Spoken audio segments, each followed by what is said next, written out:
Already உங்களுக்கு எல்லாத்துக்கும் தெரியும், நீங்கள் எல்லாருமே ப்ரெஸ் ஷோவில் எல்லாம் படம் பார்த்து நீங்கள் நல்ல ரிவ்யூ கொடுத்து கடுக்கா படத்தை தேட்டரில் ஒரு நல்ல எங்களுக்கு ஒரு ஒரு என்ன சொல்ற அங்கீகாரத்தை வாங்கி கொடுத்துட்டீங்க. ஆக்சுவலாக இது வந்து இப்போ ஃபர்ஸ்ட் டைம் நாங்கள் இப்போ ஓடிடியில் வந்து ஓடிடி ப்ளஸ் அண்ட் அமேசானில் இப்போ ரிலீஸ் ஆகுது இன்னிலிருந்து. ஸோ அந்த தொடர்ந்து ப்ரெஸ் அண்ட் மீடியா பீப்புள் கொடுத்த ஆதரவுனால தான் எங்களுக்கு தேட்டரில் மக்கள்கிட்ட முடிஞ்ச அளவுக்கு ரீச் பண்ணோம். அதே மாதிரி இந்த டைம் ஓடிடி ப்ளஸும் இப்போ அமேசான்லேயும் ரிலீஸ் ஆக போகுது. இன்னும் இந்த படத்தை ஏன் நாங்கள் ரீச் பண்ண ஆசைப்படனா, இந்த இதில் இருக்கிற கருத்துக்கள் பெண் கல்வியை பற்றியும் பெண்களுக்கு ஏற்படுற ஒரு சமூக சிக்கல்களை இது எப்படியெல்லாம் சரி பண்ணலாம் அப்படிங்கிறதுக்கான ஒரு கருத்து இந்த மெசேஜில் இருக்குது. உங்கள் எல்லாத்துக்கும் ஆல்ரெடி தெரியும் இது வந்து ஒரு கமர்ஷியல் படம் தான். பட் ஸ்டில் நீங்கள் எல்லாரும் கொடுக்குற சப்போர்ட்டில் தான் அடுத்தடுத்து இன்னும் மக்கள்கிட்ட ரீச் பண்ணோம். ஓடிடியில் தியேட்டரில் ஹிட் ஆகாத படங்கள் கூட ஓடிடியில் நிறைய ஹிட் ஆகி அடுத்தடுத்த படங்கள் தொடர்ந்து அந்த டீம் பண்ணுறதுக்கு வழிவகுத்து இருக்குது.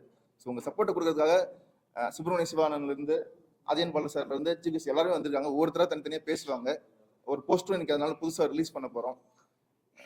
ஸ்டார்ட் பண்ணிட்டு அனைவருக்கும் வணக்கம்.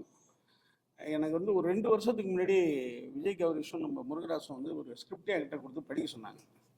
நான் படிச்சுட்டு என்ன சொன்னேன், எப்போதும் போல் நான் சரவணன் மனுக்கு வர சொல்லி காப்பியெல்லாம் வாங்கி கொடுத்துட்டு எனக்கு தோணுன சில விஷயங்களை சொன்னேன் இதெல்லாம் இருந்தால் நல்லாயிருக்கும்ட்டு. ஏன்னா அது வந்து ஒரு பெண் கல்வியை பற்றி இருந்தது. நான் எப்போதுமே என்ன சொல்லுவேன்னா, ஒரு ஆண் படித்தால் ஒரு குடும்பம் நல்லாயிருக்கும், ஒரு பெண் படித்தால் வந்து அந்த அவங்க 7 தலைமுறை நல்லாயிருக்கும், சமூகமே நல்லாயிருக்கும்.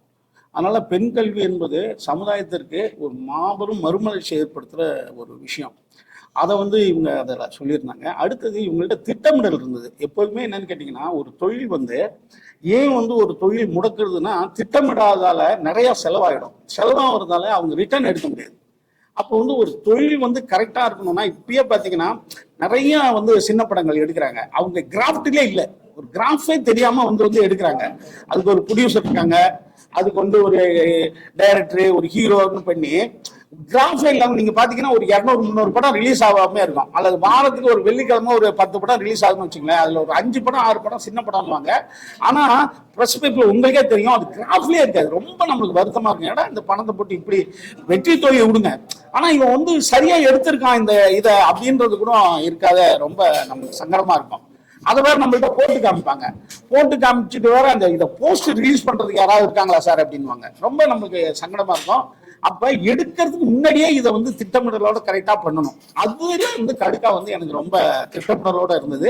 குறிப்பா இது வந்து ஒரு 30 லட்சம் ரூபாவில ஒரு படத்தை எடுத்துட்டாங்க பசங்க. இது வந்து சாதாரண விஷயம் கிடையாது. ஏன்னா ஒரு நாளைக்கு இன்னைக்கு வந்து ஷூட்டிங் சும்மா போனாலேங்க குறைந்தபட்சங்க எனக்கு தெரிஞ்சு ஒரு சின்ன படம்ன்றது 3 லட்சம் ரூபாய் ஆயிடுங்க.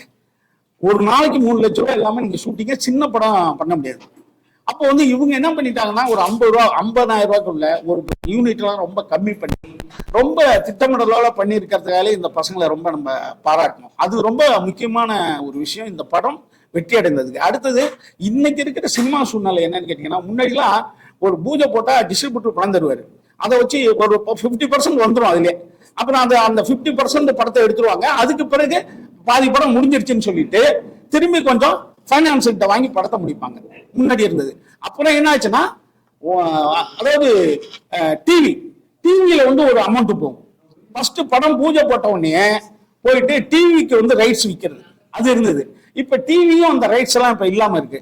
அப்ப அதுக்கு பிறகு குறிப்பாக நம்ம கொரோனா டைம்ல ஓடிடி பயங்கர பூம் ஆச்சு. அதுல என்னன்னு கேட்டீங்கன்னா, நிறைய பெரிய ஆட்கள்லாம் போய் பணத்தை வாங்கி போயிட்டு காலி பண்ணி விட்டாங்க நிறைய படங்களை பண்றேன்னு சொல்லிட்டு. அதுல இருந்து பெரிய ஆட்களே நிறைய விளையாண்டாங்க. சின்ன ஆளுகளுக்கு கொடுக்க மாட்டாங்க. அவங்க இவங்கெல்லாம் யாருப்பா, இவங்கெல்லாம் நம்பி எதுக்குப்பா கொடுக்கறது இல்லை. ஏன்னா பெரும் முதலாளிகள் பெரியவங்க தான் நம்புவாங்க, தப்பு கிடையாது. அப்போ வந்து அவங்களும் இப்ப வாங்குறத ஓடிடி வந்து ரொம்ப வாங்குறதே இல்லை படத்தை, அந்த மாதிரி ஆகிட்டாங்க. என்னன்னா, அதாவது கொரோனா டைம்ல எல்லாம் வீட்டுல சும்மா இருந்தா நிறைய பேர் பார்த்தான் சார். இப்ப எல்லாம் போன் வந்துருச்சு, அது வந்துருச்சு, நிறைய என்டர்டைன் நிறைய ஆயிடுச்சு. அதனால வந்து ஓடிடியில நிறைய பேர் வரமாட்டான்னு ஓடிடியும் இப்ப வாங்குறத கம்மி பண்ணிட்டாங்க.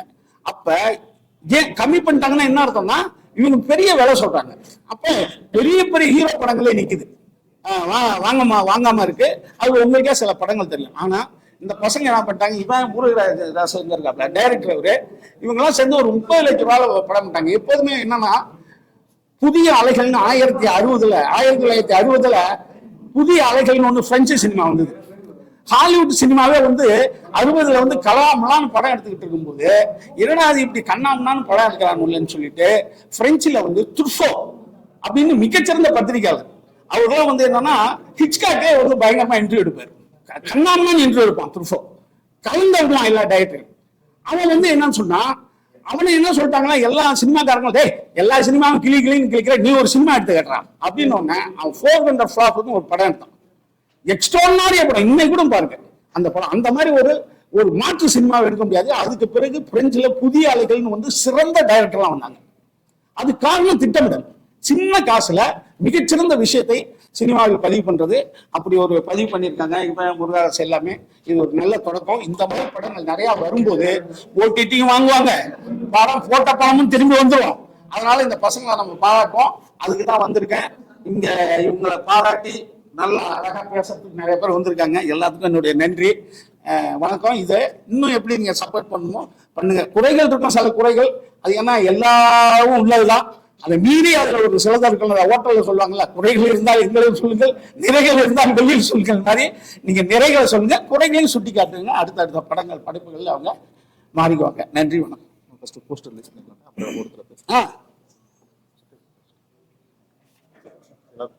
போஸ்டர் லிஸ்ட் பண்ணி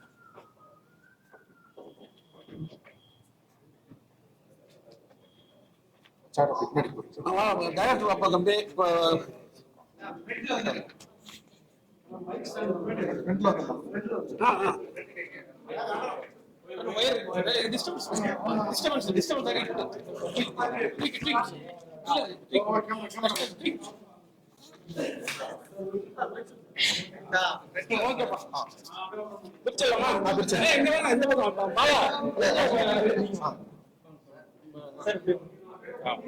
ஹீரோ டைரக்டர் நம்ம ஓடிடி நீங்க கேங்க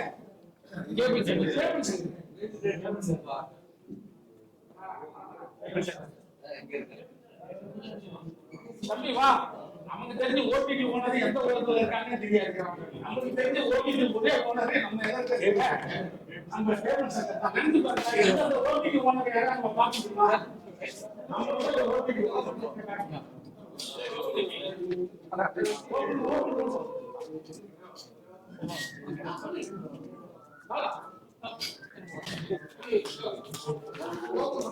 சொல்லுமா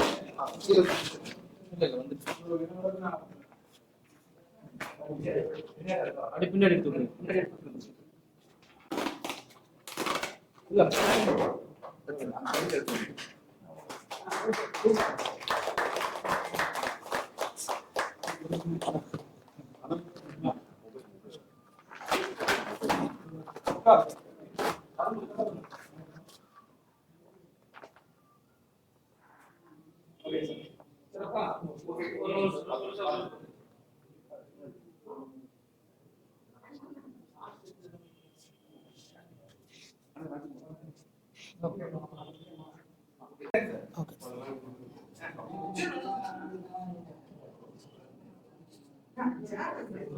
அப்படியே பேசுறேன். அனைவருக்கும் வணக்கம். நான் அஜயன் பாலா பேசுறேன். இன்னைக்கு நம்ம ரொம்ப வித்தியாசமான இடத்துல சந்திச்சிருக்கோம். வழக்கமா நம்ம சந்திக்கிற இடங்கள் தாண்டி இது மாதிரி ஒரு புதுமையான இடத்துல சந்திச்சிருக்கோம்.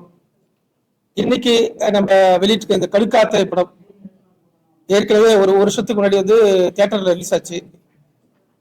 இப்ப இது 2வது பிரசவம் தான் சொன்னோம். ஒவ்வொரு படமும் வந்து என்கிட்ட கேட்டாங்க ஒரு படம் ரிலீஸ் பண்றது எப்படின்னு. இன்னைக்கு வந்து ஒரு படம் ரிலீஸ் பண்றதுன்றதுன்னா அதை பத்தி சுருக்கமா சொன்னா அது வந்து ஒரு காண்டாமிருகத்தை பிரசவிக்கிற மாதிரி தான்.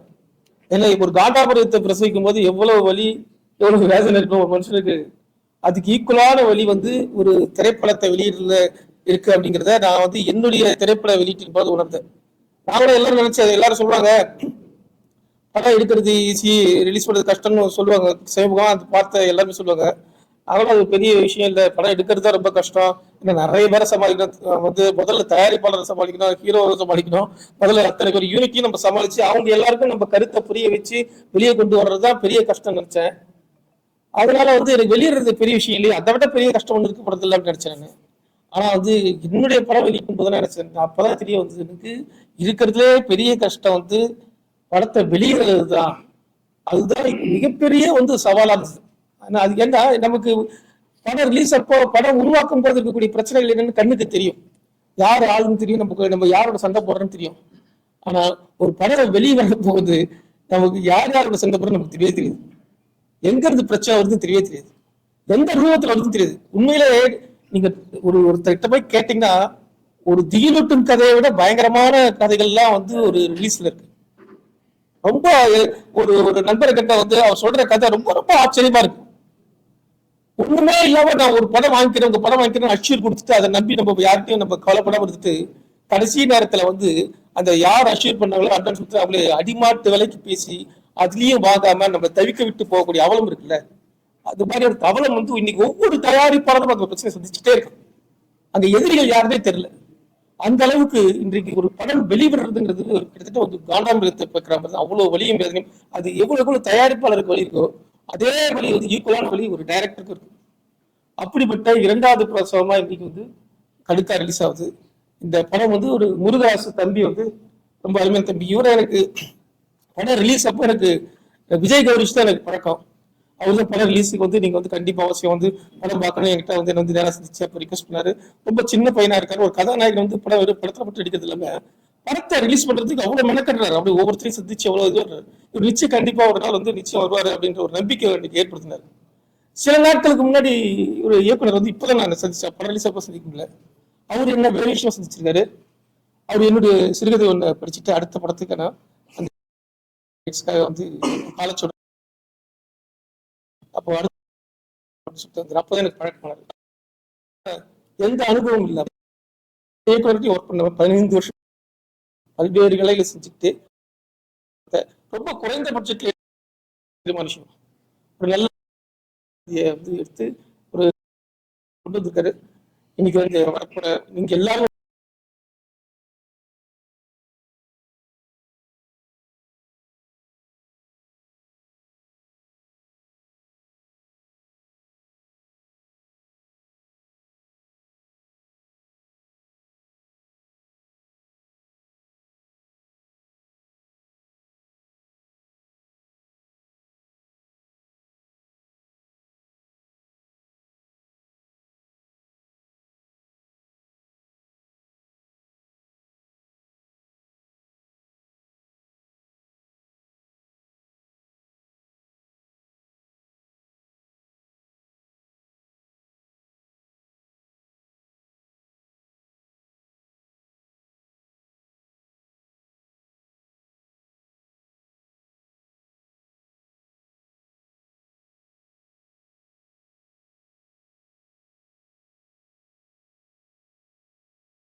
அப்படிங்கிற ஒரு 4 பேர்த்தோட தீர்மானம் தான் வந்து இன்னைக்கு தமிழ் சினிமாவே முடிவெடுக்கக்கூடிய ஒரு சூழ்நிலையில இருக்கு. அப்படிங்கும் பொழுதுதான் நான் வந்து இந்த மாதிரியான படத்துக்கெல்லாம் எங்க லைஃப் கிடைக்குது அப்படிங்கிற நம்ம ஒரு இடத்துல நான் வந்து நிற்கும் போதுதான் நான் வந்து இந்த ஓடிடி பிளஸ் ரொம்ப முக்கியமா நான் வந்து கருதுறேன்.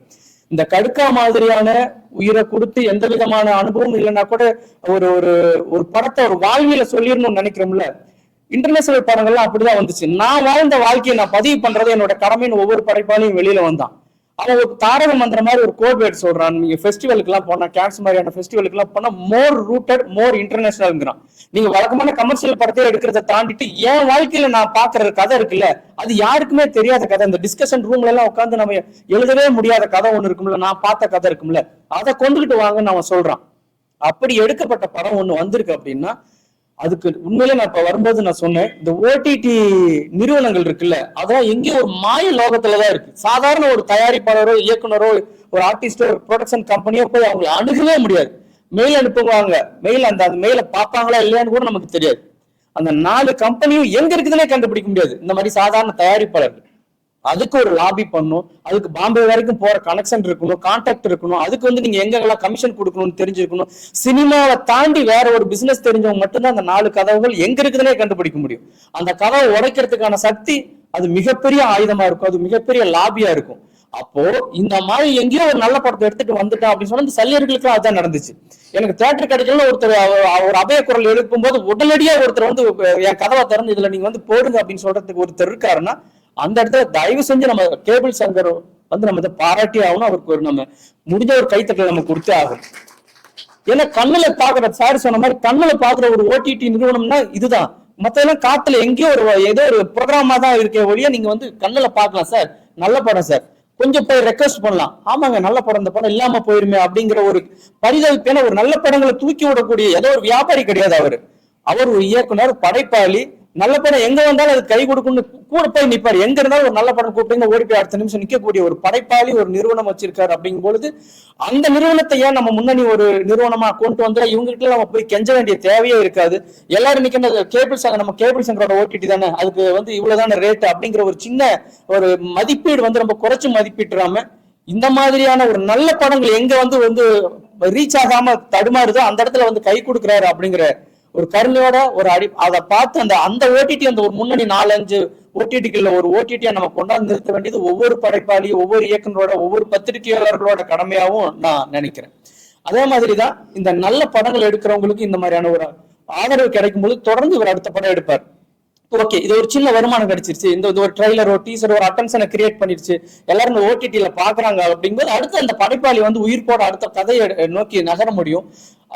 அப்படியான ஒரு சூழல் இருக்கும் பொழுது இந்த கடுக்கா மாதிரியான திரைப்படம், அந்த திரைப்படத்துல ஒரு கமர்ஷியல் கண்டென்ட் எனக்கு ரொம்ப நெருக்கமான நிறுவனம் தான், நெருக்கமான நபர்கள் தான் அந்த படத்தை எடுத்துருக்காங்க. ஏன்னா ஈரோடு பக்கம் அப்படிங்கும் பொழுது எனக்கு இன்னும் கொஞ்சம் எனக்கு தெரிஞ்ச ஸ்லாங்கு, நான் வாழ்ந்த ஊர்ல ஒரு ஒரு நாளுக்கு ஊருக்கு போயிட்டு வந்தா என்ன மாதிரியான உணர்வு ஏற்படுமோ அந்த மாதிரியான ஒரு கதையம்சம் கொண்ட ஒரு நேட்டிவிட்டான ஒரு மண் வாசனை கூடிய ஒரு தப்பான படம் இல்லாம, ஒரு சீரழிக்கக்கூடிய படம் இல்லாம, அதுல ஒரு செய்தியை சொல்லி பெண் கல்வியை சொல்லி ஒரு சமூக நோக்கோட ஒரு படம் எடுக்கக்கூடிய ஒரு டீமை நம்ம எல்லாரும் சேர்ந்து ஆதரிக்கணும். அடுத்தடுத்து அவங்க தொடர்ந்து இயங்குறதுக்கான எல்லா விதமான சப்போர்ட்டும் நம்ம கிட்ட இருந்து கிடைக்கணுங்கிறது என் சார்பாகவும் உங்ககிட்ட அன்பான வேண்டுகோளை வச்சுக்கிறேன். நன்றி.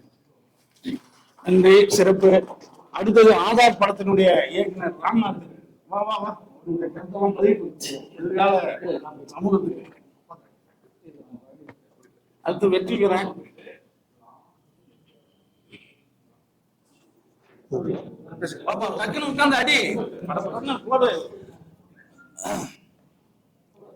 எல்லாருக்கும் வணக்கம். பத்திரிகை நண்பர்கள் எல்லாருக்குமே ஒரு ஹம்பிள் ரிக்வெஸ்ட். இந்த ஃபிலிம் வந்து இப்போ என்னோட ஆதார் வந்து பார்த்தீங்கன்னா 22 ரிலீஸ் ஆச்சு. இப்போ போன 12ஆம் தேதி தான் நான் வந்து ஓடிடி பிளாட்ஃபார்மில் பிச் பண்ணியிருக்கேன். இந்த இடைப்பட்ட காலத்தில் வந்து இந்த படம் ஏன் தாமதம், ஏன் இவ்வளோ ஒரு நல்ல படம் வந்து பெஸ்ட் கிரிட்டிக்ஸ், தமிழ் இண்டஸ்ட்ரி வந்து பெஸ்ட் கிரிட்டிக்ஸ் பத்திரிகைகள் கொடுத்து அந்த படம் வந்து ஓடிடி பிளாட்ஃபார்முக்கு ரீச் பண்ணுறதுக்கு இவ்வளோ பெரிய ஒரு ட்ராவல் தேவைப்பட்டது. அப்போது நான் ஸ்ட்ரகிள் ப்ரொடக்ஷன் பண்ணதுனால ஒரு விஷயத்த வந்து ரொம்ப டீட்டெயில்டாகவும் அருகாமையிலும் நான் கவனிக்க முடிஞ்சுது. ஸோ அப்படி பார்க்கும்போது தான் நிறைய கண்ணுக்கு தெரியாத கிருமிகள் வந்து இருக்காங்க அதில். ஓடிடி பிளாட்ஃபார்முக்கு ஒரு ஃபிலிமை கொண்டு போய் சேர்க்கறதுல தடுக்கக்கூடிய கிருமிகள். ஸோ அப்படி நிறைய பேர் இருக்காங்கன்றதை நான் வந்து அண்டர்ஸ்டாண்ட் பண்ணேன். அப்படி இருக்கும் பொழுது இந்த கேபிள் சங்கர் சாருக்கு வந்து நான் ரொம்ப தேங்க்ஸ் பண்ணணும். ஏன்னு கேட்டால் இந்த ஃபிலிம் வந்து ஓடிடியில் என்னுடைய படத்தை இப்போ வந்து தமிழ் டு மலையாளம் போகிறேன் நான் ரீமேக். மலையாளத்துலேருந்து ரீமேக் வந்து தமிழுக்கு வர்றது வந்து நிறைய நமக்கு பார்த்துருப்போம். தமிழ்லேருந்து மலையாளத்துக்கு போகிற ஒரு கண்டென்ட்டை நான் பண்ணியே இவ்வளோ லேட்டாக தான் நான் ஓடிடிக்கு வந்திருக்கேன். அப்போது இங்கே எவ்வளோ ஸ்ட்ரகிள் இருக்குது இதில் அப்படிங்கிறத நான் சொல்கிறதுக்காக இந்த விஷயத்தை நான் பதிவு பண்ணுறேன். இன்னையிலேருந்து வந்து இந்த ஓடிடி ப்ளஸில் வந்து டைரக்டர் முருகதாஸ் பண்ண இந்த கடுக்கா ஃபிலிம் வந்து அமேசான் பிரைம்லேயும் சங்கர் சாரோட ஓடிடி ப்ளஸ் ஜியோ இந்த பிளாட்ஃபார்மில் ஸ்ட்ரீமிங் ஆகுது. தயவு செஞ்சு வந்து பத்திரிகை நண்பர்கள் இந்த படங்களை வந்து இந்த பிளாட்ஃபார்மில் இருக்குங்கிறத எப்படியாவது கொண்டு சேருங்க. ஏன்னு கேட்டால் இதை வந்து பெரிய யாருமே இதுக்கு வந்து ஒரு பைட் கொடுக்கறதுக்கோ இல்லை வந்து ஒரு வெளியில் சொல்கிறதுக்கோ நிறைய தயக்கங்கள் இருக்குங்க ஒரு நல்ல படத்துக்கு. அப்படி இருக்கிறதுனால இதெல்லாம் வந்து உங்களால் மட்டுமே சாத்தியம் அப்படின்னு சொல்லி நான் நம்புகிறேன். உங்களுக்கு வந்து அந்த ஃப்ரீடம் இருக்குது. நல்லா இருக்குது அப்படின்னா நல்லா இருக்குது, அவ்வளோதான். ஓங்கி அடிச்சுட்டு போயிட்டே இருக்கக்கூடிய ஒரு ஃப்ரீடம் இருக்குது உங்களுக்கு, எந்த விதமான ஒரு தயக்கமும் இல்லாமல். அப்படி ஒரு போராடி வரக்கூடிய கலைஞர்களை நீங்கள் வந்து அப்ரிஷியேட் பண்ணணும் அப்படிங்கிறத நான் ஹம்பிள் ரிக்வஸ்ட்டாக வைக்கிறேன். அதே மாதிரி இந்த படத்துக்கும் நீங்கள் மரியாதை கொடுக்கணும் அப்படிங்கிறது என்னுடைய ஆசை. விஜய் சார் வந்து ப்ரொடியூஸ் பண்ணியிருக்காங்க, அவருக்கு வாழ்த்துக்கள். இந்த படத்தில் உள்ள எல்லா டெக்னீஷியன்ஸ்க்கும் இப்போ கம்மியான பட்ஜெட்டில் சிவா நான் சொன்ன மாதிரி அதை வந்து பிளான் பண்ணி ஒர்க் அவுட் பண்ணுறதுன்றது ஒரு 10 கோடி ரூபா படம் எடுக்கிறத விட சிரமம். ஸோ அதுக்கு அவ்வளோ கால்குலேஷனும் திட்டமிடுதலும் வேணும். ஸோ அப்படி பண்ணியிருக்காங்க. அப்படிங்கிறப்ப அந்த டீம் எல்லாருக்குமே நான் வந்து வாழ்த்துக்கள் சொல்கிறேன். தேங்க்யூ. இந்த அருப்பு மீசை குறும்பு பார்வை இயக்குனர் வெற்றி வீரன் டக்கு டக்கு முடிச்சிருவோம்பா, எல்லாம் பசி நேரத்தில் வர உட்காந்துக்கிட்டு. அடுத்தது டைரக்டர் பேசுவோம். 5 ஆண்டுகளுக்கு முன்னாலேயே அவர் ஒரே ஆள் நடிச்சு எடுத்த ஒரு பைலட் ஃபிலிமை கொண்டு வந்து காமிச்சாரு. அப்பயே அவ்வளோ திறமையா அதை எடுத்திருந்தாரு. கம்மியான பட்ஜெட்ல ஒரே ரூமுக்குள்ள கதையை பண்ணியிருந்தாரு. அப்பயே சொன்னேன் இது பெரிய படமா வந்து இது நல்லா இருக்கும் அப்படின்னு சொல்லியிருந்தேன். அதுக்கான தோதில்லை. இப்போ எகைன் கடுக்கா படத்தை முடிச்சுட்டு வந்து காமிச்சாரு. இன்னைக்கு சொன்னேன் இது நல்லா இருக்கு இந்த படம், இதை சரியான முறையில் வெளியிட்டு கொண்டு போய் சேர்த்தா கண்டிப்பாக ஒரு நல்ல அங்கீகாரம் கிடைக்குங்க. அதை ஸ்டெப் பை ஸ்டெப்பாக ஒரு சந்தர்ப்பத்திலே அவரை பார்த்துருக்கேன். அவ்வளவு கடினமாக உழைச்சி தம்பி கௌரிஸ் இயக்குனர் அவங்க எல்லாரும் சேர்ந்து இங்கே கொண்டு வந்து திரையரங்குக்கும் வெளியிட்டு இன்னைக்கு ஓடிடிக்கு வந்திருக்காங்க. இந்த வெளியீட்டுக்கு சப்போர்ட் பண்ண அண்ணன் கேபிள் சங்கர் அண்ணன், அமேசான் பிரைம் அவங்களுக்குலாம் நான் உங்க மூலமாக நன்றி தெரிவிச்சுக்கிறேன். இந்த படம் ஓடிடியிலும் சிறப்பான வரவேற்பு பெற வாழ்த்துக்கள். அடுத்தது இந்த படத்துல இயக்குனர் பேசுற வச்சிருப்பா, எப்படி இந்த படத்தை எடுத்தாரு, அந்த 30 ரூபாயில எப்படி அந்த படத்தை கச்சிதமா எடுத்தாருன்றதை பத்தி சொல்லுப்பாங்க. எல்லாருக்கும் வணக்கம். முதல்ல இந்த படத்தை தியேட்டர் ரிலீஸ் ஆகும்போது எல்லா பத்திரிகைகளும் ஊடக நண்பர்களும் ரொம்ப அருமையாக கொண்டு போய் சேர்த்தீங்க மக்கள்கிட்ட. ஒருத்தர் கூட ஒரு சின்ன சின்ன குறைகள்லாம் இருக்குது. சின்ன படம், நான் கம்மியான பட்ஜெட்டில் நாங்கள் படம் எடுத்திருக்கோம் அப்படிங்கும்போது குறைகள் இருக்கும். ஆனால் அதையெல்லாம் பெருசாக எழுதாமல் இதில் இருக்கிற நிறைகள் மட்டுமே எழுதி ஓரளவுக்கு இதில் ஊக்குவிச்சதுக்கு ரொம்ப நன்றி உங்களுக்கு. மேற்கொண்டு இப்போ ஓடிடி ப்ளஸ் அமேசான் பிரைம் வீடியோவில் வர்றது எல்லாத்தையுமே நீங்கள் தான் மறுபடியும் கொண்டு போய் சேர்க்கணும். எங்களுக்கு ஒத்துழைப்பு கொடுங்க. சின்ன பட்ஜெட்டில் எல்லாரும் நண்பர்கள்லாம் கேட்டாங்க எப்படி சின்ன பட்ஜெட்டில் இவ்வளோ கம்மியாக எடுத்தேன்னு. அது நாமல்ல, அது நம்மளுக்கு முன்னோடியே அண்ணன் ராஜ்குமார்ண்ணன் இருக்காரு, சங்கரி ராஜ்குமார்ண்ணன். அவரை பார்த்தா நாமெல்லாம் இது பண்ணணும். ஏன்னா சின்ன பட்ஜெட்டில் எடுக்க முடியும் அப்படிங்கிற நம்பிக்கை அந்த வெங்காயம் படத்தை பார்த்தா நமக்கு ஒரு ஐடியா வந்ததுங்க. அதே பாணியில் தான் நாங்களும் போய் எடுத்துருந்தோம். ஒரு வீடு 2-3 வீடு வாடகை எடுத்துக்கிட்டு அங்கேயே தங்கி அந்த மாதிரி தான் எடுத்தேங்க. சின்ன சின்ன பிரச்சனைகள், பெரிய பட்ஜெட்டில் வர பிரச்சனைகள் டைரக்டருக்கே தெரியாது, என்ன நடக்குதுன்னே தெரியாது. அவர் பாட்டுக்கு ஸ்மூத்தாக டைரக்ட் பண்ணிட்டு இருப்பாரு. அங்கே மேனேஜர்ஸ் அவங்கெல்லாம் பார்த்துக்குவாங்க. இங்கே எல்லாமே நம்ம தான். அப்படிங்கும்போது எல்லா பிரச்சனையும் நேரம் நம்மகிட்ட தான் வரும். ஒரு சின்ன சாப்பாடு லேட்டானா கூட நேரம் நம்மகிட்ட தான் வரும். அதை எல்லாத்தையும் தாண்டிக்கிட்டு மறுபடியும் நம்ம நடிச்சவங்க எல்லாருமே ரொம்ப நல்லா ஒத்துழைப்பு கொடுத்தாங்க. ஆதர்ஸ், விஜய், கௌரிஸ், இன்னும் இருக்கிற எல்லா ஆர்டிஸ்ட்டுமே நல்லா நடிச்சிருந்தாங்க. நமக்கு அதிகமாக வேலை, அவங்க ஆல்ரெடி பவுண்டட் கொடுத்து படிக்க வச்சு அவங்க டைலாக் எல்லாம் மைண்டில் ஏற்றிட்டு தான் வந்துருந்தாங்க. அதனால் ரொம்ப நேரம் ஆகாமல் சீக்கிரமாகவே முடிச்சு கொடுத்துருவாங்க. இது ஒரு என்ன சொல்லுங்க, ஓடிடியில் இல்ல ஓடிடியில் ரிலீஸ் பண்ற கேபிள் சங்கரன் ரொம்ப நன்றி. வருங்கால இலுமினாட்டி வளரும் கார்பரேட் ஓடிடி பிளஸ் ஓனர் இப்போது சிறப்பு அண்ணன் வந்து நான் என்னன்னு கேட்டீங்கன்னா அண்ணன் வந்து பவுண்டரி கொடுத்துட்டேன் படம் எடுக்கிறதுக்கு முன்னாடியே படிச்சுட்டு அந்த என்னன்னு சரவண பவன் விட்டுருந்தேன் 1 hour கிட்ட பேசினாரு. ஆனா படத்தை பத்தி இவரெல்லாம் கொடுத்த அந்த தைரியம் தான் நம்மளால எடுக்க முடிஞ்சது. நல்லா இருக்குன்னு சொல்லி பாராட்டு தான் பேசினாரு. நம்மளுக்கு புகழ் பிடிக்காம பேசுவார். அதுக்கு முன்னாடி வந்து இந்த படத்தை இந்த ஓடிடி பிளஸ்ல சையத் சாரும் ஒரு ஒன் ஆஃப் த டைரக்டர். அதை தவிர நாங்கள் வந்து டைம்ஸ் மீடியான்னு ஒரு கம்பெனி வச்சிருக்கோம். அதன் மூலமாக தான் வந்து இந்த மாதிரி அமேசானு, ஜியோ இதுக்கெல்லாம் வந்து டிஸ்ட்ரிபியூஷன், டிஜிட்டல் டிஸ்ட்ரிபியூஷனே பண்ணுறோம். ஸோ அது ஃபுல்லாகவே அவர் தான் அவர் பேசுவார். வாங்க இப்படி வந்துருங்க. பார்த்து கண்ணாடியெல்லாம் போயிருக்கு. கண்ணாடியெல்லாம் பறக்கிற பேசுறீங்க, பறக்க பேசுறீங்க. கண்ணாடியெல்லாம் பறக்க பேசுறீங்க. கண்டென்ட் எதுவும் தெரியாது, வியாபாரம் தெரியும். வியாபாரம் பண்றோம்னா நான் சின்ன ரெக்வஸ்ட் தான், படம் எடுத்தீங்கன்னா இப்போ இன்னைக்கு இருக்கிற சுச்சுவேஷன்ல பெரிய ஓடிடி சின்ன படங்கள் வாங்குறது இல்லை. அதனால சின்ன படங்கள் எடுத்தீங்கன்னா அங்க போயிட்டு டைம் வேஸ்ட் பண்ண வேண்டாம். அன்லஸ் அதர்வைஸ் ஆர்டிஸ்ட் வேல்யூ இல்லைன்னா போக வேண்டாம். டைம் வேஸ்ட் பண்ணீங்கன்னா இந்த இடத்துல வியாபாரம் கம்மியாயிடும். இப்போ நம்ம வந்து ஒரு 4 விண்டோ வந்து நம்ம ஒரு டீலர்ஷிப் மாதிரி எடுத்து அதை பண்ணிட்டு இருக்கோம். ஸோ நீங்க ஒரு படம் ரிலீஸ் ஆகி 3 மாசத்துக்குள்ள வியாபாரத்தை முடிச்சிடணும். 3 மாசத்துக்கு மேல போயிடுச்சுன்னா அது முத்தலாயிடும், வியாபாரம் பண்ண முடியாது. இதுதான் இன்னைக்கு இருக்கிற சுச்சுவேஷன். ஏன்னா இப்போ நம்ம வந்து இப்போ பிரைம்லயோ இல்ல ஜியோலயோ கொண்டு போய் கொடுக்கும்போது அவங்க வந்து இது 2024 வந்தது இல்ல, இப்போ என்ன சொல்றாங்க, இது 2025 ரிலீஸ் ஆயிடுச்சு இல்ல, இது எப்படி அப்படின்றாங்க. ஸோ இந்த மாதிரி கேள்விகளுக்கு நாங்க பதில் சொல்லி அதுக்கு மீறி இந்த வியாபாரத்தை நம்ம பண்றதுக்குள்ள நமக்கு போதும்னு ஆயிடுது. இன்னைக்கு இருக்கிற சுச்சுவேஷனு சின்ன படங்கள் நிறைய எடுக்கணும், ஆனா அது சீக்கிரம் வியாபாரம் பண்ணணும். அது வச்சுட்டே இருந்தீங்கன்னா அடுத்தடுத்த ட்ரெண்ட் மாறிட்டே இருக்கு, மறுபடியும் அதை கொண்டு போய் விற்க முடியறது இல்லை. அது ஒரு பெரிய ஒரு விஷயமாவே இருக்கு. பெரிய ஆர்டிஸ்டா நீங்க போய் அப்ரோச் பண்ணுங்க, வேணாம்னு சொல்லல. சின்ன ஆர்டிஸ்ட் வச்சு நம்ம எடுக்கிறோம், அப்கமிங் ஆர்டிஸ்ட் வச்சு எடுக்கிறோம், லோ பட்ஜெட்ல எடுக்கிறோம் அப்படின்னா டக்குன்னு வந்து OTT plus, times media network வந்துருங்க. அதை கொண்டு போய் எப்படியும் நம்ம சேர்த்துருக்கோம். Prime, Jio, Lionsgate play எல்லாத்துலயும் 4 பிளாட்ஃபார்ம் நாங்க பேசிட்டு இருக்கோம். ஆமா, ஒயிட் ரிலீஸ் பண்றது. இன்னும் இந்த டிஸ்ட்ரிபியூஷனை வந்து வேற ஒரு பரிமாணத்துல கொண்டு போய் சேர்க்க போறோம். அதாவது கேபிள் மூலியமா புது படத்தை ரிலீஸ் பண்ண போறோம். எல்லா செட்டாப் பாக்ஸ்ல வரப்போகுது. இன்னும் நாள்ல செட்டாப் பாக்ஸ்ல வந்து வரப்போகுது. இன்னொரு விஷயம், நீங்க நினைச்சு பார்க்க முடியாத அளவுக்கு ஒரு டிக்கெட் விலையை பிக்ஸ் பண்ணிருக்கோம். அது விரைவில் அது வந்து என்னன்னா சொல்லிடலாம். 9 ரூபாய்க்கு படம் பேப்பர் வியூல பண்ணலாம். ஒரு படம் நீங்க 9 ரூபா பே பண்ணீங்கன்னா பாத்துக்கலாம். அதே போல சிவி மாதிரியான நெட்வொர்க்ல, பெரிய நெட்வொர்க்ல செட்டாப் பாக்ஸ் மூலமும் அவங்களே ஸ்கேன் பண்ணி படம் பார்த்துக்கலாம். ஸோ அது பேச்சுவார்த்தை நடந்துட்டு இருக்கு. அது டெக்னாலஜி வைஸ் வந்து அது பேக் ஆயிடுச்சுன்னா ரெடி ஆன உடனே நாங்க அனௌன்ஸ் பண்ணலாம்னு வாய்ப்பா இருக்கு. ஆமா. சார் சொல்ற மாதிரி படம் எடுக்கிறது எப்படி டிஸ்ட்ரிபியூஷனுக்கு பெரிய கஷ்டமா இருக்குதோ, அதே போல கஷ்டம் வந்து டிஜிட்டலா டிஸ்ட்ரிபியூஷன் பண்றதுக்கு பயங்கர பிரச்சனை இருக்கு. எல்லாரும் படம் பார்க்க மாட்டாங்க, எங்களுக்கு நான் வந்து பேண்ட்வித் வேஸ்ட் ஆகும் அப்படின்லாம் நிறைய கருத்துலாம் சொல்றாங்க. பட் பார்க்க வைக்கிறதுக்கான ஆப்பர்ச்சுனிட்டியை நம்ம தான் உருவாக்கணும்.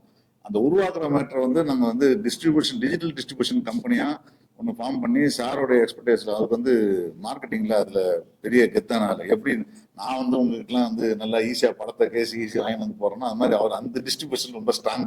எனக்கு அது வராது. எனக்கு அதனால வந்து ஒரு பயங்கர எக்ஸ்பீரியன்ஸ். அதுல 22 வருஷமா டிஸ்ட்ரிபியூஷன்ல தான் இருக்கிறேன். ஆனா கேபிள் டிவி டிஸ்ட்ரிபியூஷன்ல இருந்தேன். எனக்கு சொல்லி கொடுத்து வளர்த்ததே 20 வருஷத்துக்கு முன்னாடி சொல்லி கொடுத்து வளர்த்ததே content is king, distribution is god. நீங்க என்னதான் கிங்கா இருந்தாலும் டிஸ்ட்ரிபியூஷன் கொண்டு போய் சேர்க்கணும்னா அந்த கிங்க்கு வேல்யூ இல்லாம போயிடும். ஏன்னா அதனால வந்து ரொம்ப முக்கியமா இப்போ இந்த அனௌன்ஸ்மெண்ட் பண்றோம். விரைவில் வந்து 9 ரூபாய்க்கு ஒரு படம் வந்து யார் வேணா எப்போ வேணா பார்க்கலாம் பேப்பர் வியூல. ஸோ அந்த ஒரு சிஸ்டம் கொண்டு வரதுக்கு இருக்கும், inclusive of cable network and OTT எல்லாத்துலயுமே. இன்னும் வந்து ஜியோலையும் பேசிட்டு இருக்கோம் 9 ரூபீஸ்க்கு. ஸோ ஜியோல எல்லாம் 9 ரூபீஸ்க்கு அவங்க ஒத்துக்கிட்டாங்கன்னா it will be quantity business. Quality millions of subscriber இருக்காங்க, அத்தனை பேருக்கு அந்த படம் இருக்கும். யார் வேணாலும் அத்தனை மில்லியன்ல 1% பார்த்தா கூட அது பெரிய ஒரு டீ விலையை விட கம்மி விலையில வந்து நம்ம படத்தை கொண்டு போய் சேர்க்கணும் அப்படின்றது தான் என்னுடைய மோட்டிவ். இப்போ 9 ரூபீ ஒரு டீ இன்னைக்கு 12 ரூபா 15 ரூபா ஆயிடுச்சு. அதை விட கம்மி 9 ரூபாயில ஒரு படத்தை கொண்டு போய் சேர்க்கணும் அப்படின்னா ஒரு ஜியோ மாதிரி ஒரு பிளாட்ஃபார்ம்ல நம்ம போய் பேசிட்டு இருக்கோம். அது அவங்க ஓகே சொல்லிட்டாங்கன்னா அது 1 லட்சம் பேர் பார்த்தா கூட 9 லட்ச ரூபா சார். அது கண்டிப்பா ஒரு பெரிய விஷயம். இப்போ 30 லட்ச ரூபா இந்த படம் எடுத்திருக்காங்க அப்படின்னா ஒரே நாள்ல வந்து நம்ம வந்து அது 9 லட்ச ரூபா அது வந்துருதுன்னா அது ஒரு பெரிய விஷயம். ஸோ நம்ம அதுக்கு உண்டான அந்த டெக்னாலஜி விஷயம் தான் இப்போ கொஞ்சம் இடிபாடா இருக்கு. அது முடிஞ்சிருச்சுன்னா அது நாங்க லான்ச் பண்ணிடுவோம் அந்த விஷயத்தை.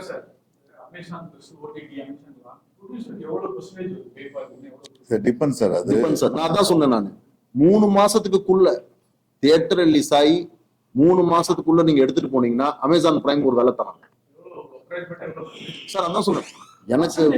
இல்ல சார், இது ரொம்ப சிம்பிள். இப்போ 2-3 மெத்தட் ஆஃப் டிஸ்ட்ரிபியூஷன் இருக்கு. ஒண்ணு விலைக்கு வாங்கிக்கிறது, அது நம்ம இந்த சின்ன படங்கள் லிஸ்ட்லேயே வராது. அடுத்தது ரெவன்யூ ஷேர்னு ஒன்று இருக்கு, ஒரு ஹவருக்கு 4 ரூபான்றது அந்த மாதிரி தராங்க. அந்த லிஸ்ட்லயும் சின்ன படம் கிடையாது. இப்போ இன்னைக்கு கிடையாது. இப்போ இருக்கிறது டிவார்டு மட்டும்தான். இந்த டிவார்டுன்றது பேப்பர் வியூ மாதிரி மாடல்ல தான் வந்து ஒரு வாட்டி டிக்கெட் கொடுத்தா வாங்கி பார்க்கணும். அதுக்கு வந்து 150 ரூபா கிட்டத்தட்ட அவங்க வந்து சார்ஜ் பண்றான்னு வச்சுக்கோங்க. யூஹெச்டி, அதாவது ஹை டெஃபினேஷன்ல 4Kல நீங்க பார்க்கணும்னா 350 ரூபா கொடுத்து வாங்கினா அதுல வந்து அவன் 50% எடுத்துப்பான். ஸோ அதனால வந்து அது எல்லா நெட்வொர்க்கும் அந்த மாதிரி தான். சில படங்கள் நல்லா இருந்துச்சுன்னா விலை குறைச்சும் போடுறாங்க, 99 ருபீஸ் போடுவாங்க. நல்லா ஓடிச்சுன்னா போடுவாங்க. இப்போ எனக்கு வந்து நிறைய சின்ன படங்கள் வந்து ஓடிடி பிளஸ்ல வந்ததுக்கு அப்புறம் அவங்க வந்து அதை ஓடினதை வச்சு அவங்களுக்கு ரெஃபர் பண்ணி கொஞ்சம் இந்த மாதிரிலாம் நல்லா ஓடிருங்க, அவங்க பிளாட்ஃபார்ம் தான் நல்லா இருக்கும்னு சொல்லி ரெக்கமெண்ட் பண்ணி அப்படிலாம் நிறைய படங்களை கொண்டு போய் சேர்த்துருக்கோம் அமேசான் வரைக்கும். நிறைய சின்ன படங்கள் அமேசான்லயும் வந்து நீங்க நம்பவே மாட்டீங்க, தியேட்டர்லயே மொத்தமா ஒரு 10,000 கூட கலெக்ஷன் பண்ணாத படம்லாம் கிட்டத்தட்ட 1 லட்சம் 2 லட்சம் பண்ணுது. அது வந்து நம்ம மார்க்கெட்டிங் பண்ணணும். எல்லாரும் வந்து இன்னொரு விஷயம், எல்லா தயாரிப்பாளரும் சொல்ற விஷயம் தான், நம்ம ஓடிடியில் ரிலீஸ் பண்ணிட்டோம் ஆட்டோமேட்டிக்காக வந்துடுவாங்கலாம் கிடையாது. கண்டிப்பா ஓடிடியில் ரிலீஸ் பண்ணணும். அதே ப்ரொமோஷன் மக்களுக்கு டெய்லி வேணா, ஒரு நாளைக்கு ஒரு வெள்ளிக்கிழமை ஆச்சுன்னா குறைஞ்சது 50 படம் வருது ஓடிடியில் மட்டும். 50 கண்டென்ட் இருக்குது எல்லா லாங்குவேஜ்லையும். அதனால கண்டிப்பா மார்க்கெட் பண்ணணும். 48 hours. 48 hours. 48 மணி நேரத்துல நீங்க எத்தனை தடவை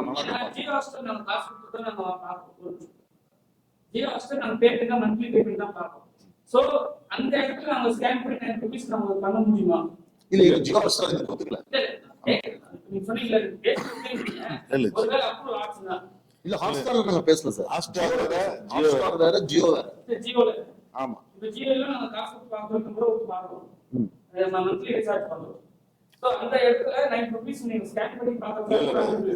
ரொம்ப சிம்பிளான மேட்டர். நீங்க வந்து ஜியோக்கு வந்து ஏதோ ஒரு பேக்கேஜ் வாங்கிக்கிறீங்க, அந்த பேக்கேஜ்ல ஓடிட்டு இருக்கு இல்லையா. இப்போ அந்த இடத்துல இந்த படம் இருக்கு, இந்த படத்தை நீங்க பார்க்கணும்னு பே பண்ணீங்கன்னா அந்த படத்துக்கு மட்டும் பே பண்ணி பார்த்துக்கலாம், அவ்வளவுதான். இப்போ நீங்க அமேசான் பிரைம் வந்து 149 ரூபா மாசம் கட்டுறீங்க. அதுல மூவிஸ் ஃபார் ரெண்ட்னு சொல்லி ஒரு செஷன் வச்சிருக்கான். அது தெரியல, ஆட்டோமேட்டிக்கா பணம் கடிதான் 99 ருபீஸ். ஆமா 99. ஆதார் ரிலீஸ் பண்ணும்போது வந்து 149. இந்த வாரம் 99 பண்ணிட்டாங்க. ஆனா அவன் 99க்கு கம்மி எந்த படமும் அவன் கொடுக்கறது இல்ல சார். பார்த்தாலும் எல்லா படமும் இல்ல.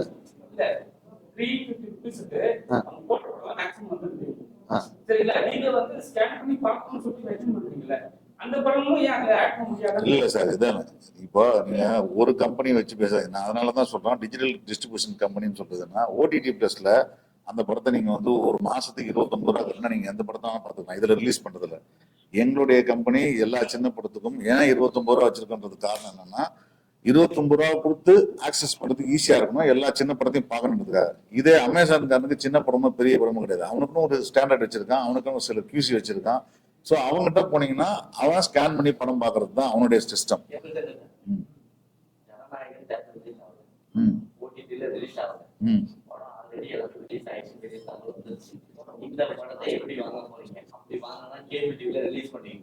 நான் ஏன் கேபிள் டிவி ரிலீஸ் பண்ணுவேன்? என் கம்பெனி கிடையாது அது sir. Second thing, CBFC certificate இல்லாம நாங்க எந்த படத்தையும் தொடர்றது இல்லை. அது வெரி கிளியர். ஏன்னா அது பெரிய பிளாட்ஃபார்ம்ஸ் எல்லாத்துக்கும் கன்ஃபார்ம் தான். ஏன்னா அவங்க சிபிஎஃப்சி சர்டிபிகேட் இல்லாம அவங்க எந்த படத்தையும் அமேசான் பிரைம் ஆகட்டும் ஜியோ ஆகட்டும், ஏன்னா அது நாளைக்கு கருத்து ஏதாவது தப்பா இருந்துச்சுன்னு வச்சுக்கீங்களேன், எந்த பிளாட்ஃபார்ம்ல ரிலீஸ் பண்றோமோ அவங்க மேலதான் கேஸ் போடுவாங்க. First case OTT plus censor இல்லாம பண்ற படங்கள் பார்க்கறாங்கன்னா படம் பார்த்துட்டு தான் படம் பார்க்கணும். ஏன்னா ஏதாவது ஒரு வார்த்தை, ஏதாவது ஒரு பெண்கள் பத்தியோ இல்ல ஜாதி பத்தியோ இல்ல ஏதோ ஒரு வார்த்தை தப்பா சொல்லிட்டாங்கன்னு வச்சுக்கீங்களேன், முதல் கேஸ் நோட்டீஸ் இங்க தான் வரும். நாங்க தான் போய் நிக்கணும். டைரக்டர் நாங்க தேடணும், ப்ரொடியூசர் தேடணும். அதுக்கப்புறம் அதனால CBFC certificate must. CBSE certificate இருந்துச்சுன்னா பெரிய படங்கள் எங்க கிட்ட வரமாட்டாங்க சார். ஓப்பனா சொல்றேன், நாங்களும் அங்க போக மாட்டோம் சார். ஆமா சார், கேள்வி பதில நம்ம அப்புறம் வச்சுமா, இன்னும் 2 பேர் பேசணுமா?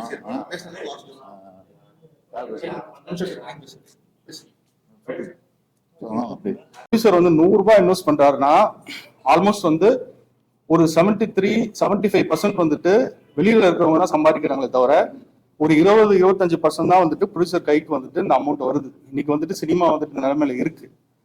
ஸோ நான் சொல்ல வேண்டியது என்னன்னா, கேபி சங்கர் சார் மாதிரிலாம் இவங்கெல்லாம் வந்து என்கரேஜ் பண்ணணும். சின்ன படங்களை வந்துட்டு எடுத்து ஓடிடிக்கு கொடுக்கணும். சார் அவருடைய பிளாட்ஃபார்ம்ல ரிலீஸ் பண்ணாங்கன்னா சின்ன படங்களுக்கு வந்துட்டு ஒரு லைஃப் இருக்கும். சின்ன படங்களுக்கு வந்து இன்னைக்கு தியேட்டர்ஸே கிடையாது. இன்னைக்கு தியேட்டர்ஸ் வந்து ஆக்சுவலா நிறைய சின்ன படங்களுக்கு வந்து டிக்கெட் எடுக்க சொல்றாங்க, சரிங்களா? இதை விட ஒரு மோசமான நிலைமை வந்துட்டு ஒரு ப்ரொடியூசர் கிடையாது. அதாவது ஒரு தியேட்டர்ல நீங்க படம் ரிலீஸ் பண்ணோம்னா நீங்க வந்து டிக்கெட் எடுங்க, நீங்க வந்து ஒரு 50 டிக்கெட் எடுக்கிறீங்களா, நீங்க வந்து 75 டிக்கெட் எடுக்கிறீங்களான்னு சொல்றாங்க. பல படங்கள் வந்துட்டு அந்த மாதிரி டிக்கெட் எடுத்துதான் வந்து பார்த்தோன்னா ஒரு 3 நாள் வந்துட்டு ரிலீஸ் பண்ண வேண்டிய நிலைமையா இருக்கு இன்னைக்கு சின்ன படங்களுக்கு. ஸோ இதுக்கு சொல்யூஷன் என்ன அப்படின்னு பார்த்தோம்னா, நம்ம ப்ரொடியூசர் கவுன்சில் சரி, டிஸ்ட்ரிபியூஷன் அசோசியேஷன் சரி, அதுக்கப்புறம் பார்த்தோன்னா தியேட்டர் ஓனர் அசோசியேஷன், தென் இவங்கெல்லாம் சேர்ந்து வந்து உட்காந்து டிஸ்கஸ் பண்ணி சின்ன படங்களுக்கு ஏதாவது பண்ணாதான் லைஃப். ஏன்னா போன வருஷம் 285 ஃபிலிம்ஸ் ரிலீஸ்டு. இதுல வந்து 250 படத்துக்கு வந்துட்டு கியூப் காசு கூட வரல ரிட்டர்ன். இதான் ரியாலிட்டி. நான் உங்களுக்கு டேட்டாவோட சொல்றேன், 250 படத்துக்கு கியூப் காசு கூட வரல. ஸோ மிச்சம் இருக்கிற ஒரு 35 படம் தான் பார்த்தா அப்படி இப்படின்னு தேறி ஒரு பணத்தை எடுத்துருக்காங்க. கௌரிஷை பத்தி சொல்லணும்னா, எனக்கு 4 இயர்ஸ் பேக்கே காட்டினார், படத்தை காட்டினாரு, படத்துடைய பைலட்லாம் காட்டினாரு. ஸோ எனக்கு ஒரு 4 வருஷமா பழக்கம் ஆகுது. கௌரிஷ் அவருடைய பேக்ட்ராப் என்னன்னா சினிமா பேக்ட்ராப் கிடையாது, ஒரு பெரிய பேக்ட்ராப் கிடையாது. ஒரு சாதாரணமான ஒரு மிடில் கிளாஸ்ல இருந்து வந்து ஒரு பேஷனை நோக்கி ஒரு படத்தை நல்லா பண்ணணும்னு சொல்லி ஒரு படத்தை எடுத்து ரிலீஸ் பண்ணியிருக்காரு. இந்த படத்தை ரிலீஸ் பண்ணி இன்னைக்கு ஓடிடியில ரிலீஸ் பண்றாருன்றது வந்துட்டு இது வந்துட்டு ஒரு சாதாரண ஒரு மிடில் கிளாஸ் உடைய சக்சஸ் இது, சரிங்களா? நீங்க நான்லாம் வந்து டைரக்ஷன் டிபார்ட்மெண்ட், நான்லாம் ஹரி சாரோட அசோசியேட்டா இருந்திருக்கேன், கதீர் சாரோட அசோசியேட்டா இருந்திருக்கேன். இப்போ கடைசியில் பார்த்தோன்னா இந்த பேச்சுலர் படம்லாம் ஒர்க் பண்ணியிருக்கேன். ஸோ பேசிக்கலி நான் டைரக்ஷன் டிபார்ட்மெண்ட்ல இருந்து டிஸ்ட்ரிபியூஷன் போய் ப்ரொடக்ஷனுக்கு வந்திருக்கேன். ஸோ நான் வந்து ரிவர்ஸா வந்து வரேன் அதில். ஸோ அதனால எனக்கு இதில் நடக்கிற விஷயங்கள் எல்லாமே தெரியும். அதை வச்சு சொல்றேன். ஸோ கௌரிஷ் மாதிரி ஆட்கள் இவங்கெல்லாம் வந்துட்டு ப்ரொடியூசர் வந்தாதான் பலருக்கு வந்து வாய்ப்பு கிடைக்கும். பல 24 கிராஃப்ட்ல இருக்கிறவங்களுக்கும் பார்த்தோன்னா ஒரு ஜாப் இருக்கு. இப்போ போன வருஷம் 285 படங்கள்ல வந்துட்டு 250 ப்ரொடியூசர் காணும், இந்த வருஷம் காணும், புரியுதுங்களா? ஆனா இந்த வருஷமும் ஒரு 285 படம் வரும், திரும்ப வரும், அந்த படம் வரும். ஸோ இந்த மாதிரி ப்ரொடியூசர்ஸ்க்கு வந்தாங்கன்னா ஒரு இண்டஸ்ட்ரி வந்து நல்லா இருக்கும், பாசிட்டிவா இருக்கும். ஸோ என்னுடைய வாழ்த்துக்களை தெரிவிச்சு நன்றி தெரிவிச்சுக்கிறேன். தேங்க்யூ.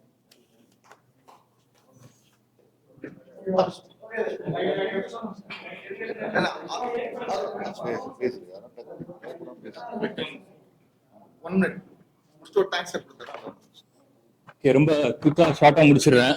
படம் ரிலீஸ் ஆகும்போது என்னால ப்ரொமோஷன் எதுவுமே வர முடியல, ஃபாரின்ல இருந்ததுனால. இந்த கடுக்கா படம் வந்து எனக்கு ரொம்ப ஸ்பெஷல். எனக்கு வந்து என்னதான் 2-3 படம் நடிச்சிருந்தாலுமே இந்த படம் தான் எனக்கு ஒரு பெரிய ஒரு அங்கீகாரம் கொடுத்தது. கொரோனா டைம்ல தான் எனக்கு கௌரிஷும் டைரக்டர் சாரும் வந்து மீட் பண்ணாங்க, பேசினாங்க.